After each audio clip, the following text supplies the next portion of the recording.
जी हाँ दोस्तों, इसके पहले हमने कंप्यूटर का टेस्ट 1 सॉल्व किया हुआ है। अगर आपने उसे नहीं देखा है तो देख लीजिएगा। और इस वीडियो में हम कंप्यूटर का टेस्ट 2 करेंगे, जिसमें हम आपको पूरा डिटेल में बताएंगे। तो चलिए शुरू करते हैं।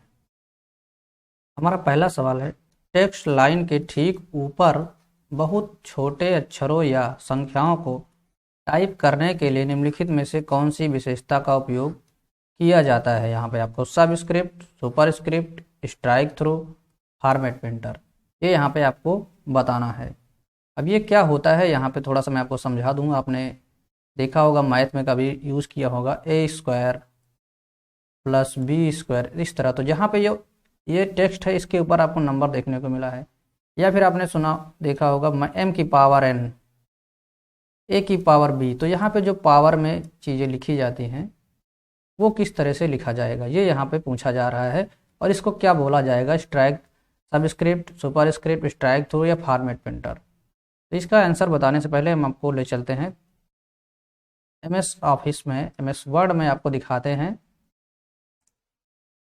जैसे कि यहाँ पे हमने ये लिख रखा है, ये देखिए, ये है ए की पावर 2 यहाँ पे लिखा हुआ है। तो इसे किस तरह से लिखेंगे ये यहाँ पे हम आपको यहाँ पे जैसे मुझे लिखना है एम की पावर एन, तो पहले हम एम लिखेंगे, फिर एन लिखेंगे, फिर जिसको ऊपर करना है इसको सिलेक्ट करेंगे। और यहाँ पे जो दिख रहा है इसको बोला जाता है सुपर स्क्रिप्ट। सुपर का मतलब श्रेष्ठ, तो ये ऊपर करने के लिए सुपर करेंगे, ये एम की पावर एन हो गया। अगर हमको इसी को यानी गिनती में लगाना है तो इसको यहाँ से हटाएंगे, उसके बाद हम 2 लिखेंगे। और हम 2 को अगर ऊपर करना चाहते हैं तो यही इस पर हम क्लिक करेंगे तो ये ऊपर चला जाएगा। और यही यहाँ पे क्वेश्चन में पूछा जा रहा है कि ऊपर करने के लिए किसका प्रयोग करते हैं। अगर हम इसी को नीचे लगाना चाहते हैं तो यहाँ से पहले इसको हटाएंगे और फिर 2 लिखेंगे। और यहाँ पे जो इसके बगल में है इसको बोला जाता है सब स्क्रिप्ट, यानी सब मतलब उसके नीचे, ऊपर, तो ये नीचे चला आएगा। ठीक। और एक जो वहाँ पे लिखा हुआ है स्ट्राइक थ्रो, ये है इसके बगल में स्ट्राइक थ्रो। स्ट्राइक थ्रो क्या होता है, अक्षर के बीच में जो लाइन खींच जाती है इसको स्ट्राइक थ्रो बोलते हैं। ये देखिए, ये है स्ट्राइक थ्रो। तो यहाँ पे हमारे क्वेश्चन में यही पूछा जा रहा है। तो इसका जो सही आंसर हो जाएगा, जब ठीक ऊपर पूछा है तो ठीक ऊपर के लिए सुपर स्क्रिप्ट हो जाएगा, नीचे पूछता तो सब स्क्रिप्ट होता है। तो यहाँ पे हमारा इस क्वेश्चन का आंसर हो जाएगा 2। नेक्स्ट है, टीसीपी आईपी सबसे लोकप्रिय इंटरनेट प्रोटोकॉल है। टीसीपी का पूर्ण रूप क्या है। इसका जो फुल फॉर्म होता है वो ट्रांसमिशन कंट्रोल प्रोटोकॉल होता है। ये इसका जो 3 आंसर सही हो जाएगा। यह एक प्रकार का प्रोटोकॉल होता है जो कि इंटरनेट प्रोटोकॉल के साथ काम करता है और ये बताता है किस तरह से डाटा को भेजना है। इसका जो फुल फॉर्म होगा वो ट्रांसमिशन कंट्रोल प्रोटोकॉल होगा। यहाँ पे आगे आपको ध्यान देना है, ट्रांसमिशन हो, ये भेजने से संबंधित है। दोस्तों ये हमारी कंप्यूटर की ई बुक है जिसको हमने अभी लॉन्च किया है। ये आप सभी के एग्ज़ाम के लिए है। ये मात्र 15 रुपये में है। इसमें आप सिलेबस पूरा देख पा रहे होंगे। ये सारे इधर राइट में साइड में चैप्टर को कवर किया गया है। डिटेल में हमने इस बुक के बारे में पहले बात की है, अगर आपने नहीं देखा है देख लीजिएगा। यहाँ पे एक नंबर दिया गया है, इस नंबर पे आप कॉल करके, इस नंबर पे आप मैसेज करिएगा, कॉल मत करिएगा। 9415, एक बार मैं और लिख देता हूँ,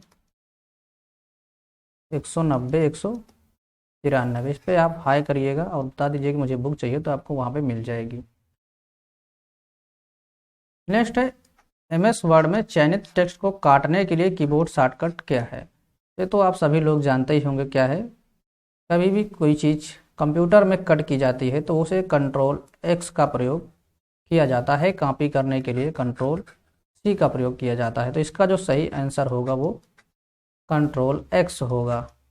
अब इसका भी अगर एग्जाम्पल देना चाहें तो चलिए मैं आपको इसका भी एग्जाम्पल दे देता हूँ। सॉरी, हमने गलत सॉफ्टवेयर खोल दिया है। फिलहाल इसको मैं कट कर देता हूँ और मैं कोई एक पैसेज ओपन कर लेता हूँ। रिसेंट में मेरा कोई पैसेज हो तो ठीक है, ये आ गया मेरा। जैसे मुझे इसको, यहाँ पे इतने सारे वर्ड लिखे हुए हैं, इसमें से मुझे एक सिलेक्ट टेक्स्ट, मतलब ये है, यहाँ तक मुझे कट करना है। तो हम कंट्रोल एक्स यहाँ पे करेंगे। यहाँ पे देखिए आप कंट्रोल एक्स भी कर सकते हैं, यहाँ पे कट पूछा जा रहा है तो आप इसे यहाँ राइट साइड करेंगे कट भी कर सकते हैं, क्योंकि अभी हम जो की प्रेस करेंगे वो आपको दिखेगा नहीं, तो इस वजह से मैं कट यहाँ पे करता हूँ। आप देखेंगे ये कट जाएगा। अब इसे हम अगर दोबारा वापस लाना चाहते हैं तो कंट्रोल जेड करेंगे तो ये वापस आ जाएगा, जिसको हम अंडू बोलते हैं। देखिए मैं अब कीबोर्ड से कर रहा हूँ कंट्रोल एक्स और ये वापस हो गया, कंट्रोल जेड ये आ गया। अगर हम इसी को कॉपी करना चाहें तो अभी हमारा ये सिलेक्ट है, कंट्रोल सी करेंगे ये कॉपी हो जाएगा। अब इसको हमको कहीं पेस्ट करना है बाहर तो कंट्रोल वी करेंगे तो ये पेस्ट हो जाएगा, या फिर अगर कीबोर्ड से करेंगे तो राइट क्लिक करके यहाँ पे पेस्ट का ऑप्शन मिलेगा, आप इसे पेस्ट कर सकते हैं। मेरे ख्याल से आपको यहाँ पे क्लियर हो गया होगा। इसका सही आंसर होगा कंट्रोल प्लस एक्स, ना कि आल्ट प्लस एक्स। निम्नलिखित में से किस कीबोर्ड शॉर्टकट का प्रयोग क्रोम ब्राउज़र में वर्तमान में खोले गए बुक मार्क्स को जोड़ने के लिए किया जाता है, यानी बुक मार्क्स को ऐड करने के लिए किया जाता है। लैंग्वेज से मेरे ख्याल से कोई खास फर्क पड़ेगा नहीं, और इतने सभी कोई इतना इंग्लिश वाला नहीं है। यहाँ पे मैं आपको लगभग सारी चीज़ें क्लियर कर रहा हूँ, तो कोई भाषा यहाँ पे माध्यम गड़बड़ नहीं करेगी। बुक मार्क्स को ऐड करने के लिए क्रोम ब्राउज़र में क्या प्रयोग किया जाता है? Alt B, control M, control B और कंट्रोल डी। यहाँ पे ये चीज़ें आपको इसमें से एक सही है, वो कौन सा है? तो चलिए मैं आपको क्रोम ब्राउज़र ओपन करके दिखाता हूँ। अब ये है हमारा क्रोम ब्राउज़र। सबसे पहले जान लेते हैं बुक मार्क्स होता क्या है। ये यहाँ पे आप देख पा रहे होंगे यूट्यूब, इलाहाबाद हाई कोर्ट, कुर्तदेव, textbook, office wise report, ये सारे जो हमने यहाँ पे रखे हुए हैं, हमारे पास बहुत सारे हैं। ये देखिए आधार लिंक, ये जो दिख रहे हैं आपको ये सारे बुक मार्क्स हैं। बुक मार्क्स से फ़ायदा ये होता है कि हमको वेबसाइट दोबारा कभी ढूंढनी नहीं पड़ती है और आसानी से आ जाती है। जैसे कि मुझे अगर अभी यूट्यूब खोलना होगा तो मैं यूट्यूब पर क्लिक करूँगा, टाइप में नहीं करना पड़ेगा, यूट्यूब खुल जाएगा। ठीक इसी तरह से अगर मुझे अभी इलाहाबाद हाई कोर्ट की वेबसाइट पर जाना है तो मैं इसको क्लिक करूँगा, ये इलाहाबाद हाई कोर्ट पर आ जाऊँगा। इसी तरह अगर मुझे टेक्स्ट बुक पे जाना है तो मैं यहाँ पे क्लिक करूँगा, टेक्स्ट बुक पे आ जाऊँगा। ये सारा यहाँ पे है। इसी तरह मुझे राशन कार्ड की वेबसाइट पे जाना है तो ये मैं यहाँ पे FCS UP पे आ गया हूँ। ये फ़ायदा होता है बुक मार्क्स का। अब कोई भी वेबसाइट को आप बुक मार्क्स कर सकते हैं। तो इसे किस तरह से किया जाता है? अब मैं एक नई वेबसाइट आपके सामने ओपन करता हूँ। जैसे कि मैं मान लेता हूँ KVS संगठन, अभी मैं KVS के लिए करना चाहता हूँ तो हमें KVS को ओपन किया। अब हमें इसको बुक मार्क्स में डालना है, क्योंकि अभी ये हमारे बुक मार्क्स में मेरे ख्याल से नहीं है। अब इसको डालने के लिए हम क्या करेंगे? कंट्रोल डी का प्रयोग करेंगे। कंट्रोल डी, देखिए बुक मार्क्स एडिट का ऑप्शन दे रहा है। अब यहाँ पे इसको हम डन कर देंगे तो ये इसी लाइन में आ जाएगा, लेकिन यहाँ पे ये इतनी ज़्यादा है कि इस वजह से इसको यहाँ ना आके नीचे आना पड़ा। यहाँ पे देखिए, अब हम इसको अगर यहाँ पे रखना चाहते हैं तो इसको हम यहाँ से माउस से क्लिक करेंगे और इसको हम उठा के यहाँ पे रख देंगे तो ये आ गया यहाँ पे। अब हम इसको क्लिक करेंगे, इसको हम काट देते हैं। अब हम डायरेक्ट केंद्रीय विद्यालय की वेबसाइट पे जा सकते हैं। ये तो हो गया हमारे क्वेश्चन का आंसर। इसका सही आंसर क्या हो गया? Control D. कंट्रोल बी से क्या होता है? कंट्रोल बी से बोल्ड होता है। इसका जो सही आंसर हो जाएगा वो कंट्रोल प्लस डी हो जाएगा। और अगर कंट्रोल एम के बारे में पूछे तो कंट्रोल एम का प्रयोग किया जाता है नई स्लाइड को जोड़ने के लिए। ये पावर पॉइंट में किया जाता है नई स्लाइड को ऐड करने के लिए। जैसे कि मैं अभी यहाँ पे पावर पॉइंट ओपन किया हूँ, ये हमारा पावर पॉइंट है। ठीक, अभी हम यहाँ पे आपके किस सवाल पे हैं? मेरे ख्याल से इस सवाल पे हैं। अगर हम यहाँ पे एक नई स्लाइड जोड़ना चाहते हैं तो हम कंट्रोल एम करेंगे, ना कि एन, कंट्रोल एम करेंगे। यहाँ से ये नई स्लाइड जुड़ जाएगी। तो इसका प्रयोग किया जाता है कंट्रोल एम के लिए। तो यहाँ पे क्लियर हो गया होगा आपको, कंट्रोल डी इसका सही आंसर होगा। चलते हैं नेक्स्ट में। निम्नलिखित में कौन सा कथन असत्य है? यानी आपको यहाँ पे गलत छांटना है। MS वर्ड में एक ही पैराग्राफ में बाएं और दाएं दोनों संरेखण हो सकते हैं। इसको इंग्लिश में अलाइनमेंट बोला जाता है। लेफ्ट और राइट अलाइनमेंट आपके साथ साथ हो सकते हैं। इसे कहने का मतलब ये है MS वर्ड में कंट्रोल प्लस इंटर दबाकर एक पैराग्राफ बनाया जाता है, ये यहाँ पे बोला जा रहा है। तो ये सही है या गलत, इसमें से आपको कौन सा सही है कौन सा गलत है, ये आपके ऑप्शन नीचे दिए गए हैं, अब आपको यहाँ पे बताना है। अब दोस्तों हमने कंप्यूटर में यहाँ पे एक पैराग्राफ ओपन किया हुआ है। अब इससे कहने का मतलब यह है कि एक साथ आप इस पैराग्राफ को लेफ्ट और राइट अलाइनमेंट कर सकते हैं। तो ये गलत है। लेफ्ट और राइट अलाइनमेंट एक साथ नहीं हो सकता है। या तो आप इसको लेफ्ट में ही कर सकते हैं। देखिए प्रेजेंट टाइम में ये लेफ्ट में है, यहाँ पे आप देख पा रहे होंगे कंट्रोल L से लेफ्ट में जाता है, और राइट में करना चाहें तो कंट्रोल प्लस R से ये राइट में चला जाएगा। ये देखिए कंट्रोल, ये राइट में है और ये लेफ्ट में है। एक साथ दोनों ये ना तो लेफ्ट में हो सकता है एक साथ, ना ही राइट में। एक ही एक साथ हो सकता है, मतलब एक साथ नहीं होगा ये, या तो लेफ्ट में ही रहेगा या तो राइट में ही रहेगा। जिससे मैंने इसको लेफ्ट में रखा है, वहीं पे हमने दूसरा पैराग्राफ यहाँ पे ओपन किया हुआ है, इसको हम राइट में कर सकते हैं। लेकिन हमारा जो सवाल है यहाँ पे आप देख पा रहे होंगे, MS वर्ड में एक ही पैराग्राफ में बाएं और दाएं दोनों संरेखण हो सकते हैं। तो यहाँ पे नहीं हो सकता, अलग अलग हो सकता है लेकिन एक साथ नहीं हो सकता। एक ही पैराग्राफ हमारा यही है, या तो इसको हम बाएं ही कर सकते हैं या तो इसको हम दाएं ही कर सकते हैं, दोनों साथ में नहीं कर सकते हैं। और दूसरा यहाँ पे जो क्वेश्चन है वो ये है, MS वर्ड में कंट्रोल प्लस इंटर दबाकर एक पैराग्राफ बनाया जाता है। तो इसको भी देख लेते हैं। अब हम यहाँ पे हैं, ऐसा करते हैं, इसको हम इसी में मिलाते हैं जिससे कि आपको थोड़ा सा समझ में आ जाए। अब मैं ये सोच रहा हूँ कि हम यहाँ से कंट्रोल प्लस इंटर दबाऊं और एक पैराग्राफ हमारा दूसरा बन जाए। तो दोस्तों यहाँ पे आप देख पा रहे होंगे दूसरा पैराग्राफ यहाँ पे नहीं बन रहा है, और ये हमें लेके चला आ रहा है एक नए पेज पे। अब अगर हम यहाँ पे कंट्रोल प्लस इंटर दबा रहे हैं तो ये हमें नया पेज ओपन करते चला जा रहा है। देखिए अभी यहाँ पे 9 पेज हो गए हैं। अब मैं ब्लैंक में भी अगर हम कंट्रोल प्लस इंटर दबाते हैं तो ये नया पेज हमें ओपन करके देता चला जा रहा है। तो कंट्रोल प्लस इंटर से हम एक नया ब्लैंक पेज के शुरुआत में आ जाते हैं, ना कि हमें एक नया पैराग्राफ मिलता है।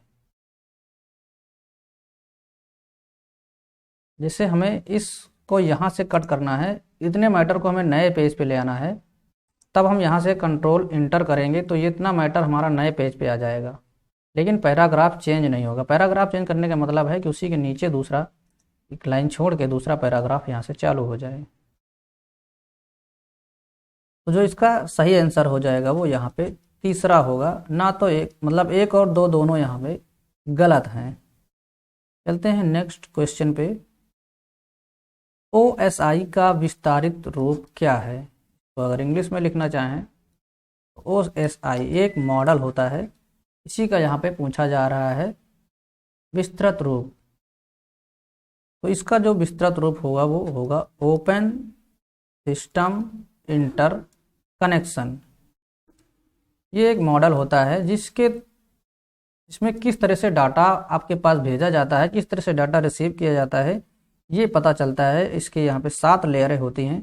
ये मैं आपको दिखा देता हूँ। यहाँ पे देखिए application layer, presentation layer, session layer, transport layer, network layer, data link layer, physical layer. Total ये 7 लेयर होती हैं। इसी के माध्यम से डेटा भेजा जाता है और डेटा को रिसीव भी किया जाता है।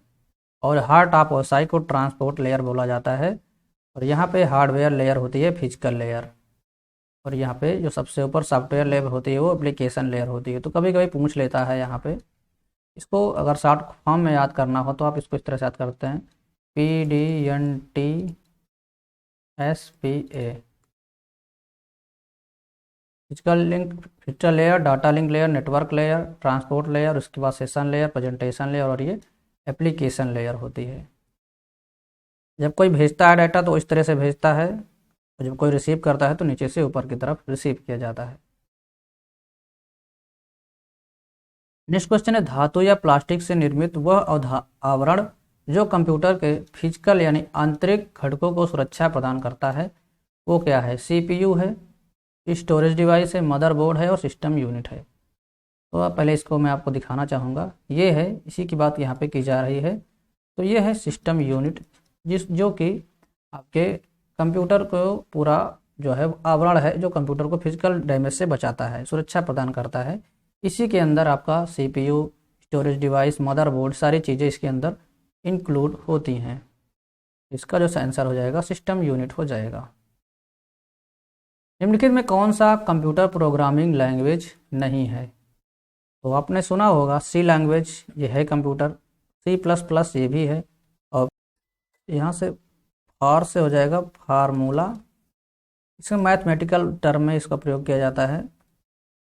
और ट्रांसलेशन,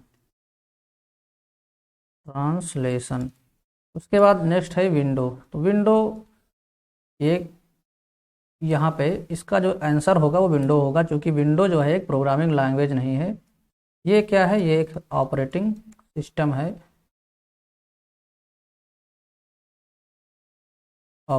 सिस्टम है। जैसे कि विंडोज़ 10 जो मैं अभी यूज कर रहा हूँ, विंडोज़ 10 है, विंडोज़ 11, विंडोज़ 8, विंडोज़ 8.1, विंडोज़ 7, ये सारे विंडोज़ के ऑपरेटिंग सिस्टम हैं। तो इसका जो सही आंसर होगा वो होगा विंडोज़, यानी कि ऑप्शन 4। और भी लैंग्वेज हैं, कोबोल हो गया, HTML हो गया, common business oriented language, hyper text markup language, ये HTML है, जावा, पाइथन, बहुत सारी लैंग्वेज होती हैं। सूचना कूटांकन, इसको इंग्लिश में इंस्क्रिप्शन बोला जाता है। इंस्क्रिप्शन एक सुरक्षित विधि है, लेकिन यह डिजिटल, यहाँ पे जो पेस्ट लिखा हुआ है मेरे ख्याल से ये गलत है, इसको पैकेट होना चाहिए, पैकेट्स। और हैकर्स को रोकने के लिए कोई उपाय नहीं करता। इस उद्देश्य की पूर्ति के लिए हमें किसकी आवश्यकता होती है? यानी जो सूचना इंस्क्रिप्शन है ये आपके डिजिटल पैकेट, जो आपके डाटा पैकेट्स होते हैं और हैकर होते हैं, उसको रोकने के लिए कोई उपाय नहीं करता है। तो इसको रोकने के लिए हमें किसका प्रयोग किया जाएगा? रूटर्स का प्रयोग किया जाएगा, ब्रिज का प्रयोग किया जाएगा, हब का प्रयोग किया जाएगा, या फायरवॉल का प्रयोग किया जाएगा? इसका जो सही आंसर होगा वो होगा फायरवॉल। इसके माध्यम से हम कंप्यूटर के डाटा पैकेट्स और हैकर से सुरक्षित रख सकते हैं। क्या होता है फायरवॉल, मैं आपको दिखाना चाहूँगा। ये देखिए विंडोज़ 10 में तो ये बाय डिफ़ॉल्ट, वैसे सभी विंडो में रहता है। ये देखिए फायरवॉल एंड नेटवर्क प्रोटेक्शन, मेरा फायरवॉल इज ऑन। ये आपका सुरक्षित करता है और आपके डाटा को भी सुरक्षित रखता है, और हैकर से जो आपकी इनवैलिड एक्टिविटी होती है उसको रोकता है। इसका जो सही आंसर हो जाएगा वो चौथा हो जाएगा। नेक्स्ट क्वेश्चन ये भी उसी पे बेस्ड है। निम्नलिखित के विरुद्ध सुरक्षा करने के लिए फायरवॉल का प्रयोग किया जाता है। जैसा कि मैंने आपको बताया, unauthorised attack, virus attack, data driven attacks और फायर अटैक। ये फायर अटैक मतलब हो गया आपका आग से बचाने के लिए तो नहीं होता है, ये अनऑथराइज्ड अटैक होता है। कोई भी थर्ड पार्टी पर्सन अगर आपके सिस्टम पे अटैक करता है तो ये उसके लिए होता है। वायरस के लिए आपका एंटीवायरस का प्रयोग किया जाता है। तो इसका जो सही आंसर होगा वो अनऑथराइज्ड अटैक्स के लिए होता है। नेक्स्ट, निम्नलिखित में कौन स्टोरेज डिवाइस नहीं है? स्टोरेज डिवाइस कौन नहीं है? हार्ड डिस्क है, CD भी है, फ्लॉपी डिस्क ये भी है, और बचता है लास्ट में यहाँ पे इनमें से कोई नहीं है। तो इसका जो सही आंसर होगा यही होगा, नहीं है, चूंकि यहाँ पे पूछा गया है तो चौथा ही इसका सही हो जाएगा। फ्लॉपी डिस्क, आपने इसके पहले वाले वीडियो में आपको फ्लॉपी डिस्क दिखाया था, और हार्ड डिस्क आपने देखा ही होगा, और CD भी आपने देखा होगा। ये CD हो गई। और हार्ड डिस्क कई तरह की होती हैं, जो कि एक बंद बॉक्स की तरह होती है, ये हार्ड डिस्क हो गई, तरह की बनी होती है। और जो फ्लॉपी डिस्क होती है वो चौकोर होती है। थोड़ा सा मैं आपको दिखाना चाहूँ, जो आपने देखा होगा मेमोरी कार्ड, ये उसी आकार की होती है, यहाँ पे थोड़ा सा ये इस तरह से बनी होती है। मैं चाहूँ तो आपको दिखा सकता हूँ, कोई दिक्कत नहीं है, दिख जाएगा, लेकिन मैं आपको थोड़ा समझाता हूँ। इस वजह से यहाँ पे ये इस तरह से बनी होती है, ये फ्लॉपी डिस्क हो गई। नेक्स्ट निम्नलिखित में से सिग्नल के मॉड्यूलेशन और वी मॉड्यूलेशन नहीं होता, डी मॉड्यूलेशन होता है। डी मॉड्यूलेशन की भूमिका कौन निभाता है? मॉड्यूलेशन और डी मॉड्यूलेशन की भूमिका निभाता है मॉडेम, जिसका यहाँ पे इसका पूरा नाम ही यही है, मॉड्यूलेशन डी मॉड्यूलेशन। ये इसको जो है सिग्नल के मॉड्यूलेशन के लिए प्रयोग किया जाता है, तो इसको मॉडेम बोला जाता है। दोस्तों मैं इसे अपने बुक में आपको दिखाना चाहूँ तो मॉडेम एनालॉग सिग्नल को डिजिटल सिग्नल में बदलता है, एनालॉग को डिजिटल में तथा डिजिटल सिग्नल को एनालॉग सिग्नल में बदलता है। एक मॉडेम को हमेशा एक टेलीफोन लाइन तथा कंप्यूटर के मध्य लगाया जाता है। डिजिटल सिग्नल को एनालॉग सिग्नल में बदलने के लिए इस प्रक्रिया को मॉड्यूलेशन तथा एनालॉग सिग्नल को डिजिटल सिग्नल बदलने के लिए जो प्रक्रिया होती है उसे डी मॉड्यूलेशन कहते हैं। और यहाँ पे जो नेक्स्ट ऑप्शन है कोएक्सियल केबल, ये क्या होती है इसको मैं आपको यहाँ पे दिखा देता हूँ। ये भी आपको हमारी ई बुक में मिल जाएगा, कोएक्सियल केबल। तो यह एक केबल है, इस केबल के द्वारा उच्च आवृत्ति वाले डेटा को संचारित किया जाता है। यह केबल उच्च गुणवत्ता का संचार माध्यम है। इस तार को जमीन या समुद्र के नीचे से ले जाया जाता है। इस केबल को केंद्र में ठोस तार होता है जो कुचालक तार वायर से घिरा होता है। इस कुचालक तार के ऊपर तार की जाली बनी होती है, जो कि यहाँ पे आप देख पा रहे होंगे। और यह है आपका कुचालक तार, और जिसके ऊपर कुछ कुचालक तार की परत होती है। तार अपेक्षाकृत कुछ महंगा होता है, किंतु इसमें अधिक डेटा के संचार की क्षमता होती है। इसका उपयोग टेलीविजन नेटवर्क में किया जाता है। उसके बाद यहाँ पे फाइबर ऑप्टिक केबल है, और यहीं पे एक ऑप्शन आपको सैटेलाइट का भी मिल जाएगा। तो सैटेलाइट आप जानते ही होंगे, जो कि अंतरिक्ष में लगाई जाती है। सैटेलाइट संचार तीव्र गति का डेटा संचार माध्यम है। यह लंबी दूरी के संचार के लिए सबसे ज़्यादा संचार माध्यम है। अंतरिक्ष में स्थित सैटेलाइट उपग्रह को जमीन पर स्थित स्टेशन से सिग्नल भेजते हैं तथा सैटेलाइट उस सिग्नल का विस्तार करके उसे किसी दूसरे दूर स्थित स्टेशन पर वापस भेज देता है। इस सिस्टम के द्वारा एक बड़ी मात्रा में डेटा को अधिकतम दूरी तक भेजा जा सकता है। इसका प्रयोग फ़ोन, टीवी, इंटरनेट आदि के सिग्नल भेजने के लिए किया जाता है। तो हम लोग के पास जो सिग्नल आते हैं टावर के माध्यम से, वो पहले सैटेलाइट पर जाते हैं, सैटेलाइट से टावर पे आते हैं, टावर के बाद फिर हमारे मोबाइल पे आते हैं। और जो नेक्स्ट ऑप्शन है वो एम्पलीफायर का है। एम्पलीफायर आप समझते हैं किसी भी चीज़ को प्रवर्धित करने के लिए किया जाता है। जैसे कोई भी वॉइस, जैसे आप ने सुना होगा जो माइक से बोला जाता है, वो एक तरह का एम्पलीफायर होता है जो आपकी आवाज़ को एम्पलीफाई करता है, यानी दूर तक भेजने के लिए काम करता है। उसी तरह नेटवर्क में भी प्रयोग किया जाता है आपकी जो स्पीड है उसको बढ़ाने के लिए। निम्नलिखित में से सेंट्रल प्रोसेसिंग यूनिट, जिसको सीपीयू बोला जाता है, का घटक है। क्या होता है सीपीयू के अंदर? Arithmetic logic unit mouse, arithmetic logic unit control unit, arithmetic logic unit integrated circuit और कंट्रोल यूनिट मॉनिटर। तो इसका जो सही आंसर होगा वो होगा अर्थमेटिक लॉजिक यूनिट, यानी ALU प्लस CU। यहाँ पे ये इसका सही आंसर हो जाएगा। ये आपके लॉजिकल जो सिस्टम होता है वो ये सही प्रोवाइड कराता है। उसके बाद कंट्रोल यूनिट उस पर कंट्रोलिंग करने का काम करता है। तो ये दोनों मिलकर इस सीपीयू के घटक का निर्माण करते हैं। अब उसके बाद पूछता है CAD, कैड क्या है? कैड से आपका क्या तात्पर्य है? Computer aided design, computer algorithm for design, computer application in design, computer assistant dialing. तो इसका जो फुल फॉर्म होगा वही होगा कंप्यूटर एडेड डिजाइन।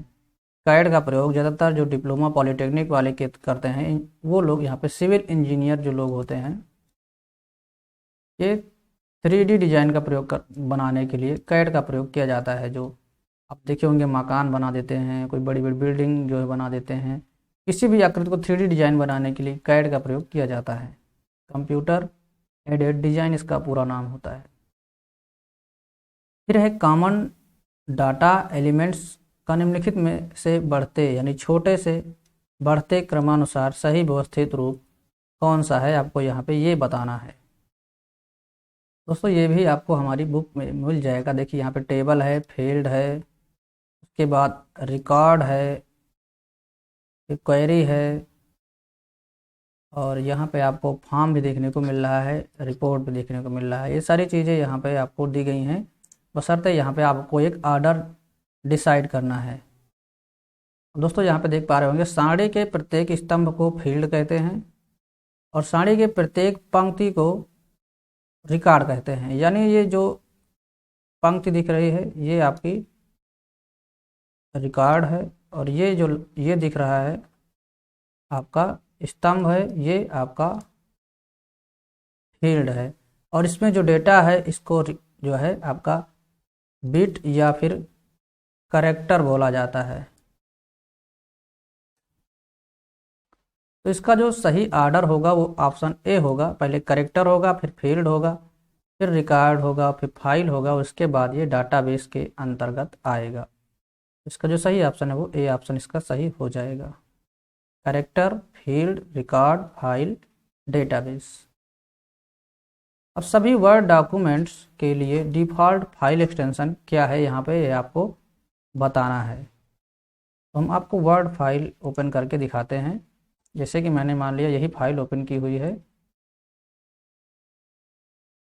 तो इसका एक्सटेंशन क्या होता है। एक्सटेंशन मतलब ये होता है जब आप ये फाइल को सेव करते हैं तो जो भी डॉट के बाद लिखा होता है वो एक्सटेंशन होता है। जैसे कि अभी हम इसी पे चेक करें, अगर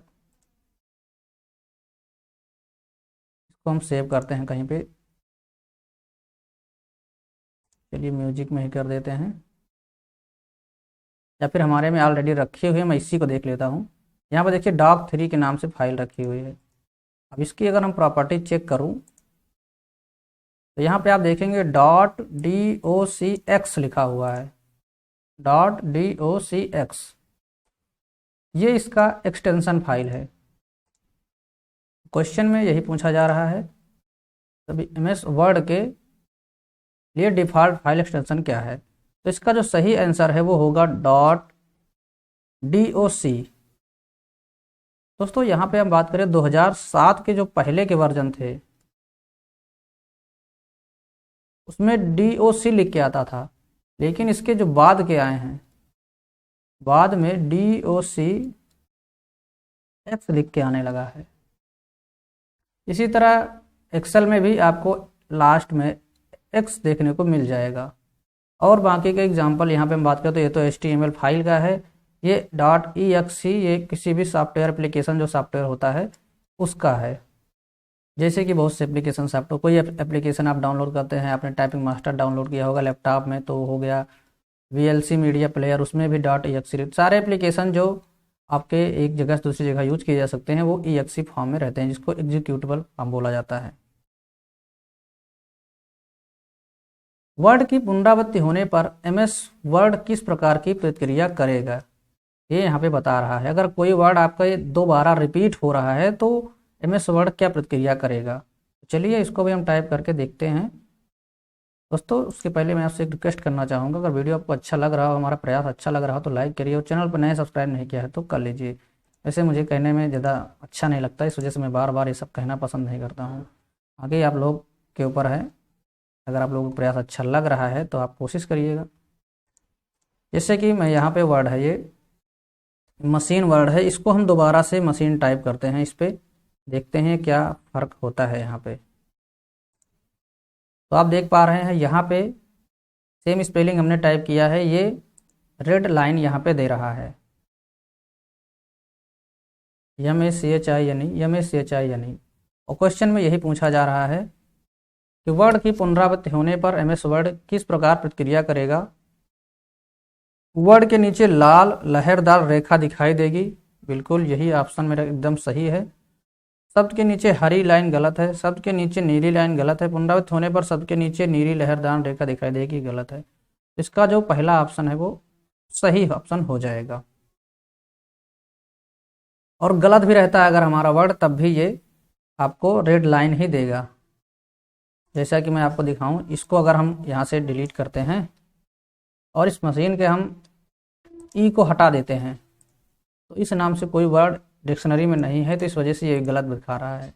अगर वर्ड रिपीट होगा और वर्ड गलत होगा तो भी यहाँ पे रेड लाइन ही अंदर देगा आपको।